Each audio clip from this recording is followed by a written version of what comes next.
Hi hello welcome back to my channel. నేను మీ శృతి. ఈరోజు విశాల్ మార్ట్కి ఎందుకు వస్తున్నానో చెప్పే ముందు మన వీడియోని ఫస్ట్ టైం చూస్తున్నట్టయితే make sure to subscribe my channel. డీమార్ట్కి పోయి 4000 బిల్ చేసిన, 4000 కాదు 5000 బిల్ చేసినా కూడా మా తమ్ముడు కొన్ని ఐటమ్స్ మర్చిపోయింది. సో మా తమ్ముడు హాస్టల్కి పోతాడు కాబట్టి కొన్ని ఐటమ్స్ పర్టికులర్గా తీసుకోవాలి కాబట్టి నన్ను మా మమ్మీని విశాల్ మార్ట్కి అయితే పంపింది. మా తమ్ముడు ఎందుకు రాలేనంటే మా తమ్ముడు కొంచెం బిజీ పర్సన్, వాడు సీఎం పిఎంల కన్నా కూడా చాలా బిజీ పర్సన్. ఇక పోను చెప్పాలంటే డీమార్ట్కి పోయినప్పుడు ఒక మినీ వ్లాగ్ తీసిన. వ్లాగ్లో నేను చెప్పిన ఏ మార్ట్కి పోయినా కూడా నేనే ట్రాలీలను మెయింటైన్ చేస్తాను, అది నా బాధ్యత. మా మమ్మీని మా తమ్ముని కోసం తీసుకో మమ్మీ అని అంటే మా మమ్మీ మాత్రం గిన్నెలు ఏమేమో కిచెన్ సామాన్లు అన్నీ చూసింది.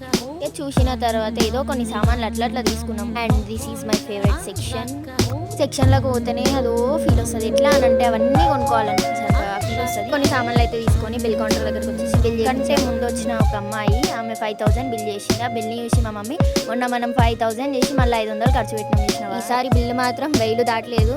మా తమ్ముడు మిస్ చేసిన ఐటమ్స్ ఏంటి అని అంటే ఒక బాటిల్ ఒక్కటే. ఆ బాటిల్ అని పోయి మేము 500 బిల్ చేసినాం.